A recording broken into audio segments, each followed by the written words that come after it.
Si quelqu'un pense que nous pouvons résoudre ce problème uniquement et exclusivement par des mesures policières, il se trompe. Le hashish passe surtout par les plages, non par les ports.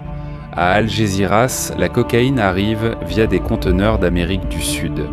Il faut comprendre quelle est la situation dans certains quartiers. Le trafic de drogue devient le bienfaiteur du quartier. On s'assoit avec le Maroc pour parler de l'immigration, de la pêche, des tarifs douaniers et du Sahara. Pourquoi ne pas s'asseoir avec le Maroc pour parler du hashish ?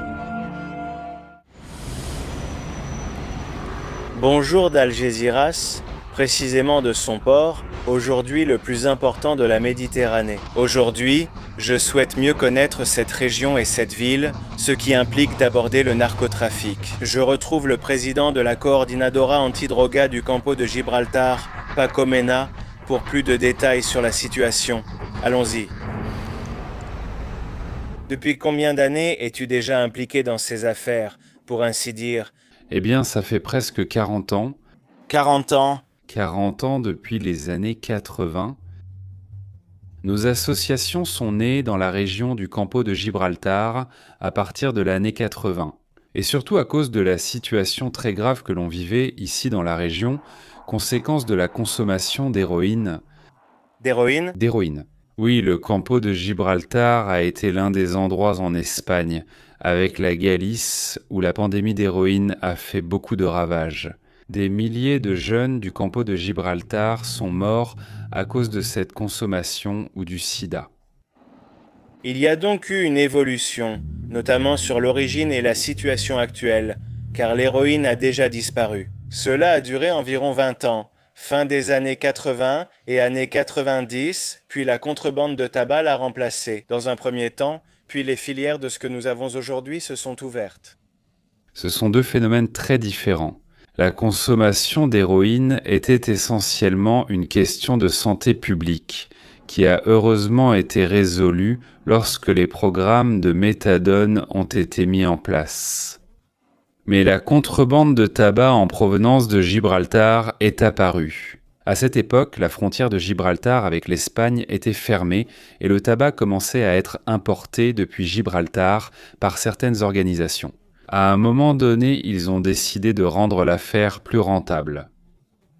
Si j'ai une structure créée, une infrastructure et une logistique avec une marchandise qui est le tabac, et que je peux utiliser cette même infrastructure logistique pour une marchandise qui me rapporte plus de rentabilité, pourquoi ne pas en profiter ? Ils ont alors importé du hashish du Maroc.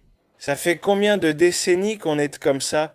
J'imagine que c'était progressif jusqu'à l'explosion. Dans quelle décennie environ ? Le trafic de hashish dans la région du Campo de Gibraltar, quand est-ce qu'il a vraiment connu un essor important ? Dans les années 80 et 90, dans le Campo de Gibraltar, on parlait de descendre au Maroc. C'est-à-dire, c'était des gens qui étaient des passeurs, des mules. C'est ce genre de personnes qui introduisaient, effectivement, qui prenaient le bateau au port, allaient au Maroc, à Ceuta, et introduisaient le hashish dans leur corps. Là, il y a un saut important dans le trafic de hashish dans le Campo de Gibraltar. Essentiellement, cela débute avec l'occupation de l'Afghanistan par les États-Unis. Je comprends. Parce que les États-Unis, lorsqu'ils occupent militairement l'Afghanistan, ce qu'ils font, c'est couper les voies de financement que les talibans avaient avec le trafic de hashish. À partir de ce moment-là, le Maroc se positionne comme le grand fournisseur de hashish pour toute l'Union européenne et commence à étendre dans ce cas ses hectares de culture de hashish. Il commence à le récolter. Utiliser un hashish en plus grande quantité, mais aussi de meilleure qualité. C'est-à-dire, il faut prendre en compte, ou nous devons prendre en compte, le hashish qui se fumait dans les années 90, le tétrahydrocannabinol qu'il contenait. Le tétrahydrocannabinol, l'un des principes actifs, ne dépassait pas 30%, mais il dépasse désormais 80%.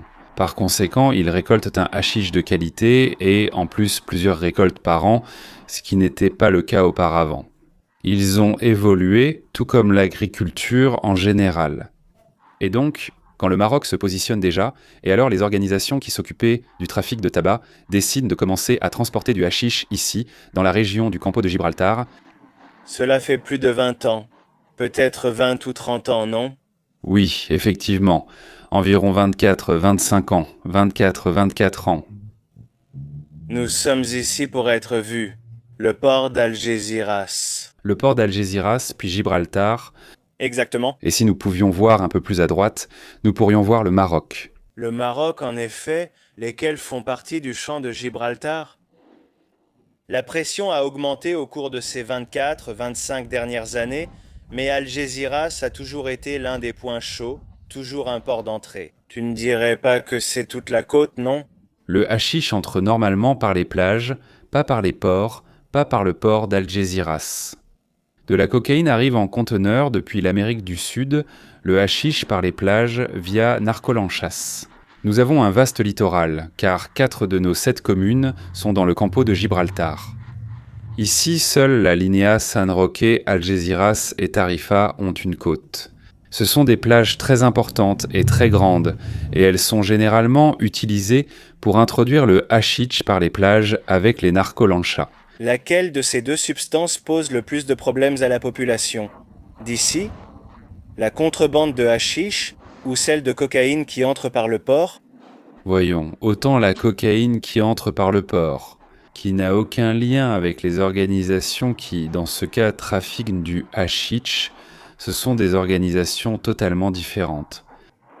Aucune des deux substances qui arrivent par nos côtes n'est destinée à la consommation locale, la cocaïne. Elle vise les marchés internationaux, européens, ainsi que la partie asiatique, et la consommation et le trafic de hashish cherchant les marchés européens. Par conséquent, tout le hashish qui entre par les côtes du campo de Gibraltar. Ce qu'elle recherche, ce sont les centres de distribution européens, avec les grandes organisations qui contrôlent la vente de hashish en Europe. Ici, il n'y a vraiment aucun lien entre trafic et consommation. Si le hashish qui entre par ici n'est pas consommé ici, ce hashish monte vers l'Europe ou vers le reste de l'Espagne, puis il peut redescendre pour être consommé ici au détail.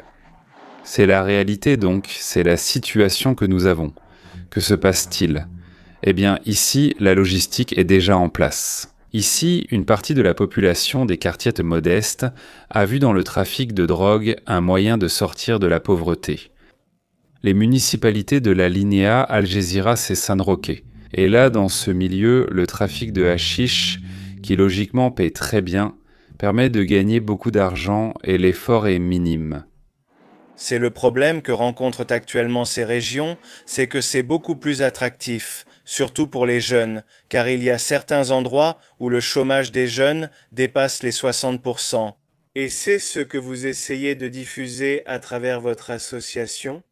Qu'il ne s'agit pas seulement de forces policières, mais qu'il faut aussi mener un travail important d'éducation et créer les conditions pour que ce soit attractif pour les jeunes, sans négliger l'éducation et d'autres emplois. Effectivement, voyons la recette de la pression policière. Cette recette, nous la connaissons déjà. Elle est appliquée dans la région de Gibraltar depuis 30 ans et, évidemment, elle n'a pas résolu le problème. C'est-à-dire qu'on ne résout pas le problème uniquement avec des policiers, ni en mettant des gens en prison. Qu'il faille le faire, attention parce que celui qui s'enrichit en mettant en danger la santé des consommateurs potentiels commet évidemment un délit contre la santé publique. Mais en réalité, si quelqu'un pense que nous pouvons résoudre ce problème uniquement et exclusivement avec des mesures policières, il se trompe. Nous, depuis nos organisations, ce que nous faisons, c'est dire « Écoutez, le principe d'autorité ne peut pas être perdu. Il faut le maintenir. Et pour cela, il faut doter les forces de sécurité de l'État de moyens suffisants. Et créer, dans ce cas, des lois plus strictes qui sanctionnent davantage le trafic de hashish. Mais en plus de cela, il faut faire beaucoup d'autres choses. Le narcotrafic se nourrit du chômage, de la pauvreté, de l'exclusion sociale et du manque d'opportunités. Soit nous agissons pour les jeunes et familles de ces quartiers, soit le narcotrafic continuera à les recruter comme aujourd'hui. C'est-à-dire que nous avons déjà perdu 3 générations dans le narcotrafic. Cela fait déjà 3, donc c'est confirmé. Ce sont 3 générations. Les grands-parents, les parents et les enfants. Si nous ne résolvons pas ce problème, nous allons perdre la prochaine génération. Nous avons donc créé un document nommé Plan intégral pour le campo de Gibraltar. C'est celui-ci. Nous tentons d'expliquer aux partis politiques et administrations ce qu'il convient de faire.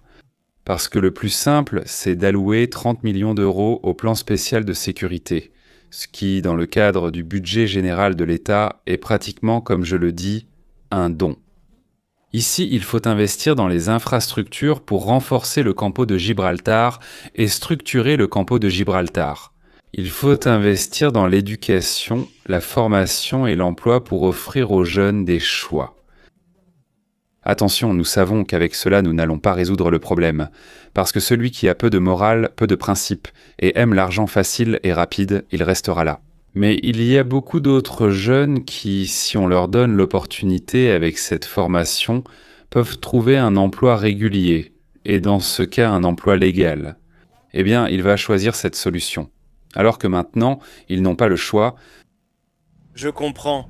Et toutes ces années où tu dis déjà que 3 générations ont été perdues, qu'est-ce qui a échoué?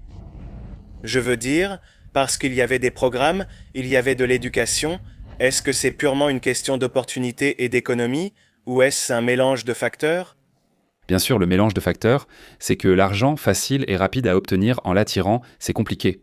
Pardonne-moi de t'interrompre, mais avant la crise immobilière, de nombreux jeunes, peut-être attirés par le travail, allaient sur les chantiers. Ils résistaient à la tentation.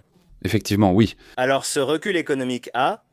Nous allons examiner la période de plus faible activité du trafic de drogue dans la région de Gibraltar ces 30 dernières années. C'était pendant le boom économique de la construction. Pourquoi ? Parce qu'un jeune trouvait du travail dans le bâtiment, s'il avait peu de formation, il était manœuvre. Mais en posant des pierres, en montant un mur, il avait un salaire décent. Quand la crise de la construction arrive, on se rend compte qu'il n'y a plus de travail. Et c'est alors que le trafic de drogue commence à recruter ces jeunes. C'est pourquoi nous disons qu'avec le potentiel qu'a le campo de Gibraltar, eh bien nous avons le port le plus important de la Méditerranée. Et comme nous l'avons vu, oui, c'est le port le plus important de la Méditerranée. Jusqu'à ce que Tanger Med nous dépasse, ce qui pratiquement, comme on dit, est déjà en train de se produire. Avec un port aussi prometteur, pourquoi ne pas créer les infrastructures nécessaires pour assurer sa croissance et l'emploi ?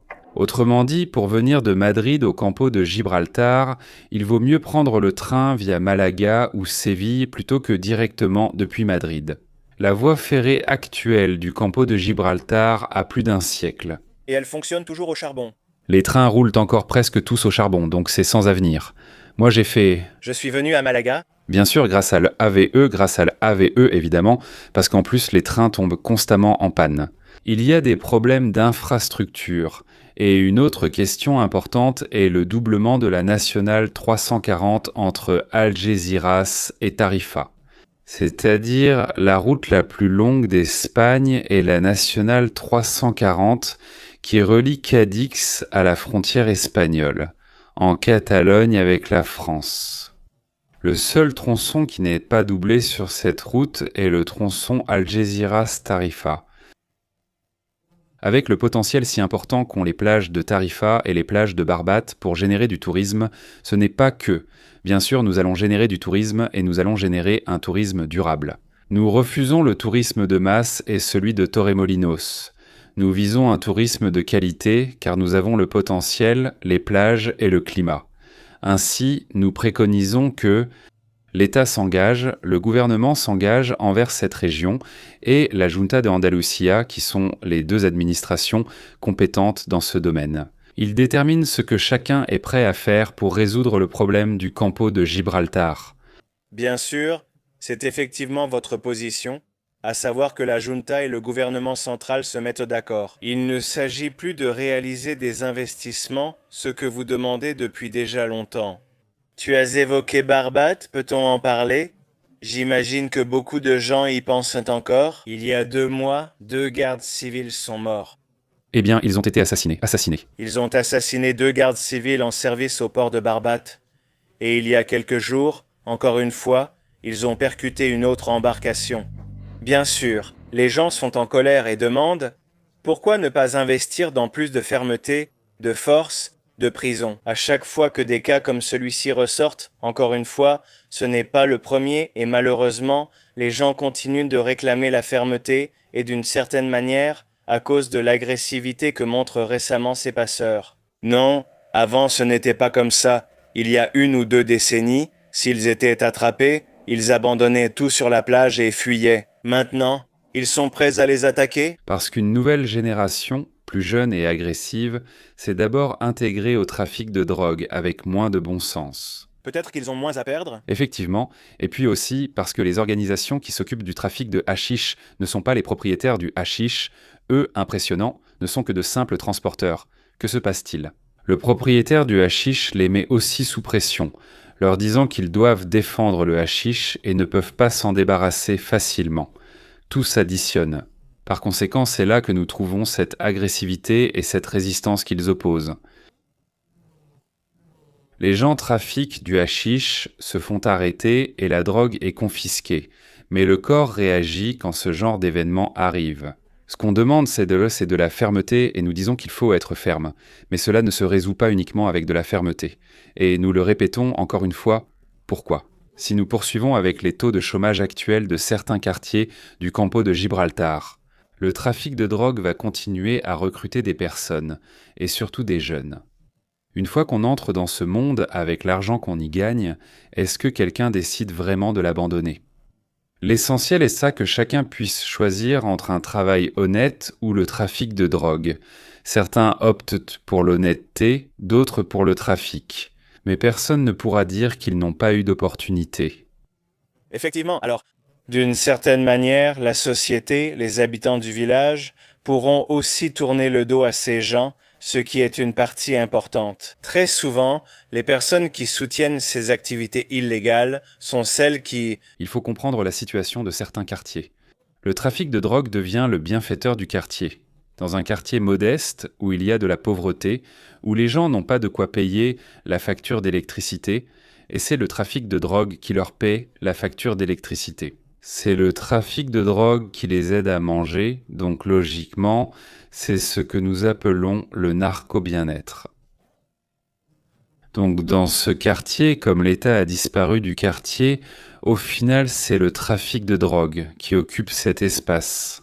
Nous ne pouvons pas l'accepter, l'État doit occuper cet espace. Avec des politiques éducatives, avec des politiques de formation, avec des politiques d'emploi, avec des politiques d'infrastructure.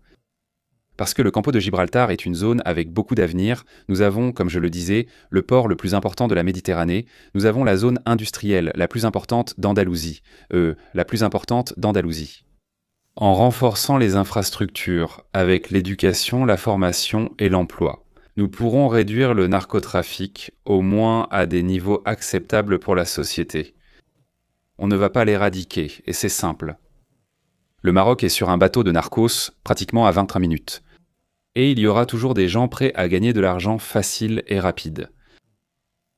Et aussi, peut-être que je le vois comme ça, je parle depuis mon ignorance, tu me diras, mais c'est comme ça que je le vois. Le Maroc joue ici un rôle clé, surtout avec la légalisation que beaucoup souhaitent imposer. On voit qu'au Canada, En Allemagne, les Pays-Bas sont sans doute l'exemple le plus typique, même si le style diffère et n'évoque pas un parc à thème. Du thème? Eh bien, je voulais dire que si le Maroc trouve cela facile, il produira toujours plus. L'Union européenne, pas seulement l'Espagne, doit jouer ce rôle diplomatique, car cela concerne toute l'Europe. En effet, le trafic de drogue s'arrête aux rives, là où partent et arrivent les narcolanchas. Et nous étions à l'Union européenne, nous étions à Bruxelles pour expliquer là-bas aux responsables de l'Union européenne. Pourquoi l'Europe ne s'assoit-elle pas enfin avec le Maroc pour discuter du trafic de hashish? L'Europe s'assoit avec le Maroc pour parler d'immigration, de pêche, de droits de douane et du Sahara? Pourquoi ne s'assoit-elle pas avec le Maroc pour parler du hashish? C'est-à-dire, écoutez, voyons pourquoi vous avez ces plantations et voyons comment nous pouvons compenser pour que le Maroc, d'une certaine manière, fasse aussi plus d'efforts qu'il n'en fait. Pourquoi? Parce que le hashish, c'est 15% du produit intérieur brut du Maroc. On ne peut pas non plus dire au Maroc de se passer de ces 15%. C'est comme si demain on nous disait de supprimer le tourisme, parce que le tourisme pollue. Si on veut demander sérieusement au Maroc de faire un effort supplémentaire, il faudra le compenser. On le compense déjà comme gendarme de l'immigration. On le compense pour l'utilisation de ces zones de pêche. On le compense en lui accordant des tarifs préférentiels et en supprimant les droits de douane, pour qu'ils puissent exporter en Europe leurs légumes, leurs fruits et tout cela. Mettons-nous d'accord avec le Maroc et voyons ce qu'il peut faire en échange d'une compensation, afin qu'il fasse davantage d'efforts. L'Europe joue ici un rôle clé. Le problème, c'est qu'ici, au final, tout le monde détourne le regard, et personne ne veut vraiment intervenir de manière globale, avec toutes les facettes du narcotrafic. Je comprends. Pour finir, veux-tu ajouter quelque chose sur la coordinatrice, votre organisation ou alternative? Notre organisation est souvent mentionnée dans les médias à cause du narcotrafic, de hashish. C'est ce à quoi nous consacrons le moins de temps au quotidien. Notre travail consiste à intervenir dans les établissements scolaires avec les mineurs, à travailler dehors dans les quartiers, avec les jeunes, les adolescents, les enfants, en essayant qu'ils aient une vie saine en travaillant avec eux, en instaurant de bonnes habitudes et compétences sociales. C'est notre motivation et notre raison d'exister. Et puis en plus pour ces jeunes qui ont des problèmes de consommation de drogue, les aider, eux et leurs familles, à essayer de se défaire de la drogue. C'est le travail que nous faisons chaque jour, dont nous sommes très fiers et dans lequel nous sommes engagés. Et comment vois-tu, après presque 40 ans? Eh bien, peut-on être un expert sur le sujet? Qu'en penses-tu? Personne n'est devin, personne n'a de boule de cristal, mais toi, comment tu le vois? Temps passé, présent et futur? Que veut-il? On ne peut plus revenir en arrière. Si la 4e tombe, la situation va s'enliser durablement. Je suis généralement optimiste de nature, et ce que nous essayons de faire, c'est de convaincre les deux administrations, le gouvernement central et la junta d'Andalousie, qu'ils s'assoient autour d'une table avec loyauté institutionnelle et que chacun dise ce qu'il est prêt à faire et ce qu'il est prêt à apporter pour résoudre ce problème. Et tous les deux, main dans la main, ils doivent aller en Europe et dire à l'Europe « La première barrière pour que vos enfants n'aient pas un accès facile au hashish, c'est nous qui l'avons dans le campo de Gibraltar, en aidant à ce que cette barrière soit encore meilleure qu'elle ne l'est actuellement.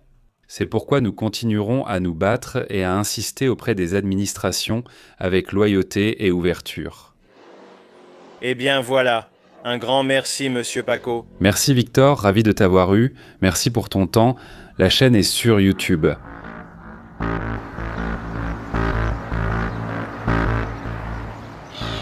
Tu habites ici depuis longtemps, au Junquillos? Toute ma vie. Toute ma vie. C'est-à-dire, il aura tout vu, j'imagine. Et comment il va maintenant? Un peu plus tranquille? Peut-être que ça va, non? Oui. Une file d'ouvriers, c'est important. Oui, c'est ça. Tous ceux qui passent à la télé et tout ça montrent toujours de la ligne le mauvais et le bon que... Oui, il se passe des choses à Al Jazeera, tout ça, à l'Alinéa, ou dans le campo de Gibraltar. Maintenant, qu'est-ce qui se passe ici? Oui, mais ici, pas autant. Je suis sur YouTube, je fais un tour, j'enregistre. Non, pas en train d'enregistrer? Non, je n'enregistre pas. Toi? Regarde, ça apparaît. C'est celui-ci là. C'est la maison. C'est magnifique. Allons-y. Allons-y. Si nous avions, regarde, le plafond m'est tombé dessus. Vérifie si j'avais de l'argent. De l'argent? Oui, vraiment de l'argent? Mais il a failli me tuer. Ne me parle pas d'argent. Le toit s'est effondré. Tu ne viens pas de la finir?